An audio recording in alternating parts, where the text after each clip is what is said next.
The power of violence is finite. The most you can do is just kill a man, but you can't change his heart.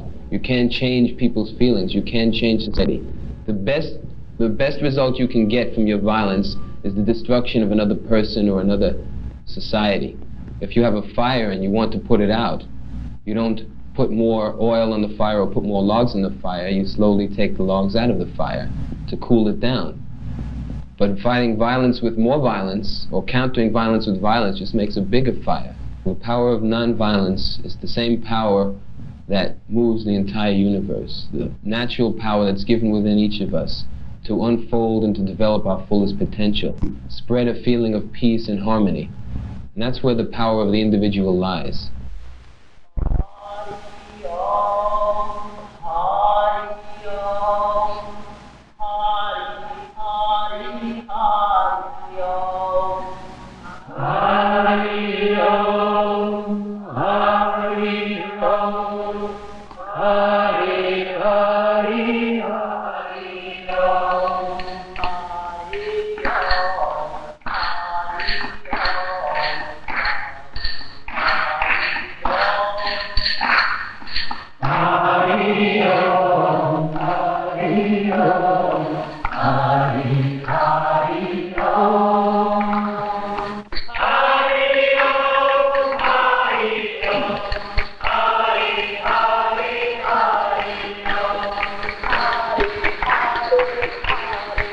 While some young people demonstrate for peace and others seek it in the artificial solace of drugs, here in New York, Swami Satchidananda teaches another way to peace.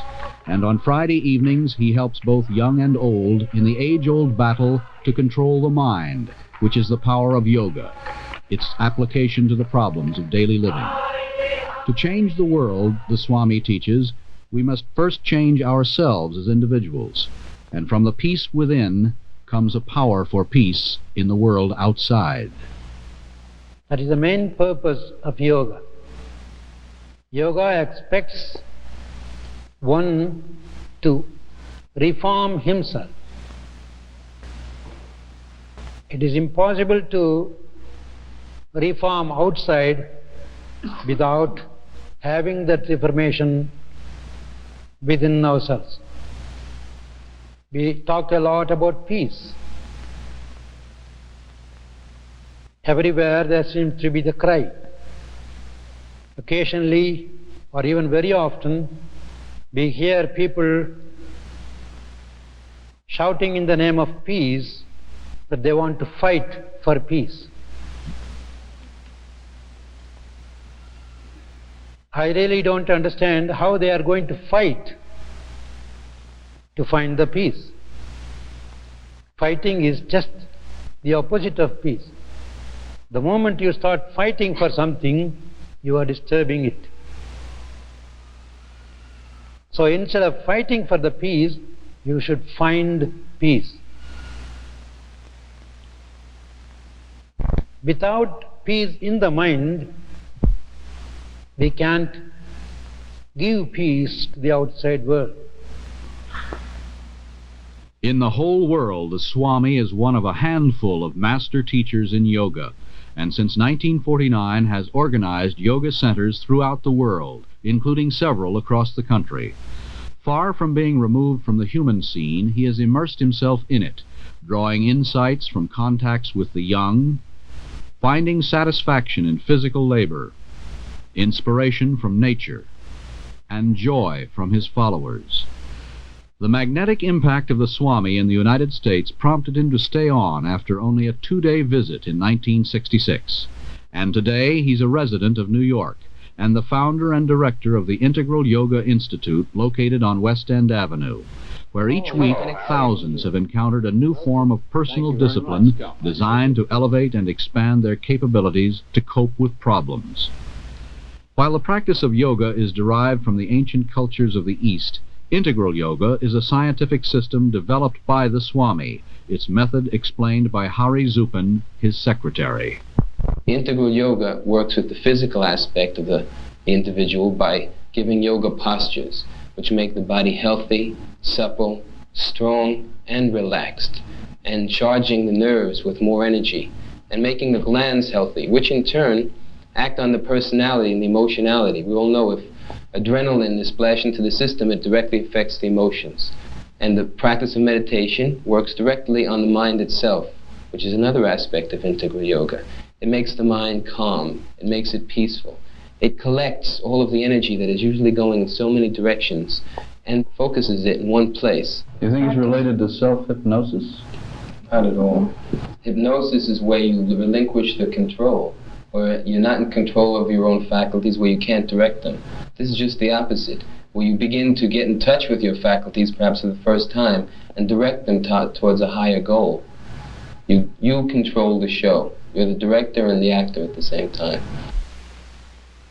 From the pressures of the business world to the constant nagging problems of domestic life, the practice of meditation and the yogic way of life have very practical values. You really have to have a lot of strength, behind you. And that's what yoga really shows me, that by doing all of those practices, I am a stronger person. I'm able to have a keener mind, to be able to, be a good mother. I have to work, and as most people, that work, mothers that work, it's really difficult to take care of a child and take care of a husband and take care of yourself. But I've learned, by doing my practice, that I'm able to, function during the day. Well, since I've been studying yoga and been actively involved in the business world, I'm a real estate broker for one of the larger firms in Manhattan.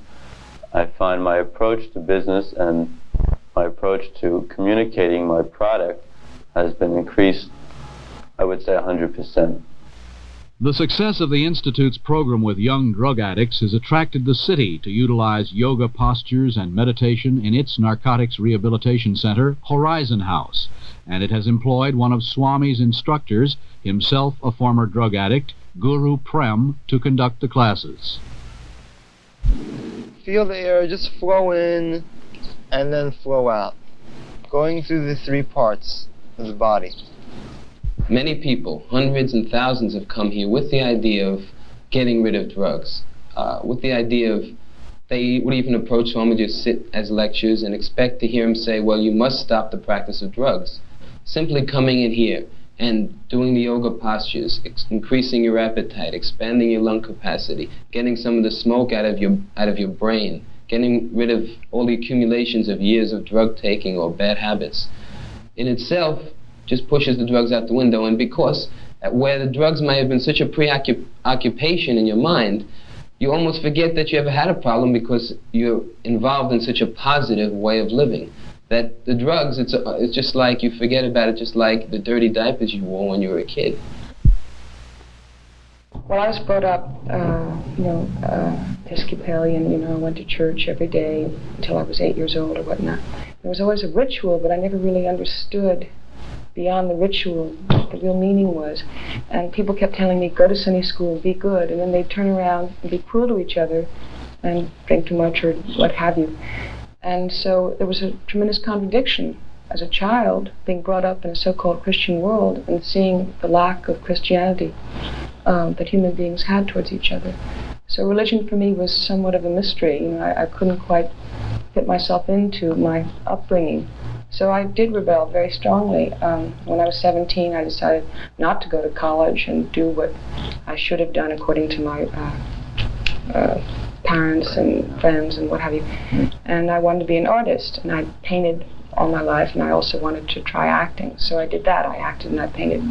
But I didn't do it, like to make money. I did it to break down the whole establishment, But maybe that in itself made me step outside and look at my fellow artists and see, are we really helping or hurting things by freaking out society so much? Everyone is free to do what he wants, no doubt. But your freedom should not interfere with the freedom of others. Okay?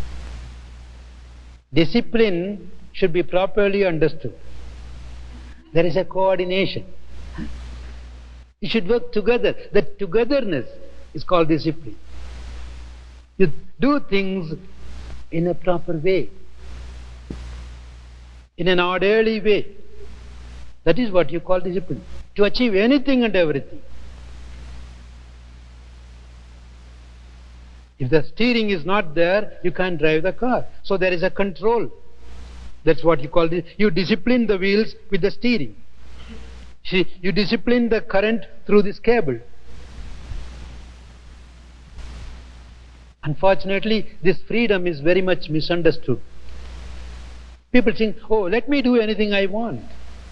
Once I was driving from one town to the other town. In the middle of the road, a few people were sitting and playing cards.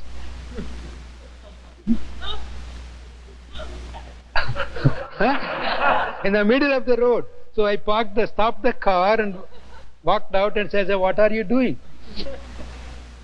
Free country.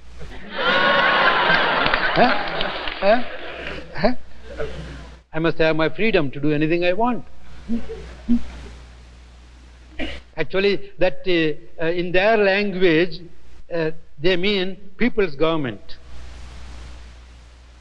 It's not an imperialism, people's government. So we are all the rulers. I can do anything I want. I see.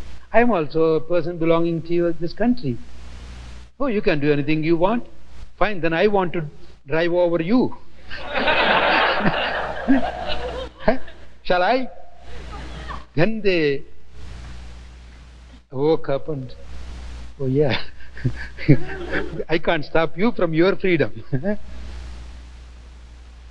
That is where we misunderstand the freedom. You are free to cooperate with others, to see that there is peace and joy everywhere. You are not free to disturb the other man or the world outside. There is a discipline within the freedom that should be very well understood. I can't explain it. Everyone has their own personal reaction to him, but I had been practicing yoga since September without a teacher, and a couple of friends of mine said, well, that's all very well, you know, and you feel better physically and everything, but you can't beat having a teacher, a spiritual teacher, you know. And I was skeptical and I didn't really know what they meant. And then I went to the Universalist Church where he speaks on Fridays, and something happened to me that I cannot... this is what happens, you know. It's like you suddenly see that he doesn't think more or less of anybody. Everyone he treats with the same amount of love.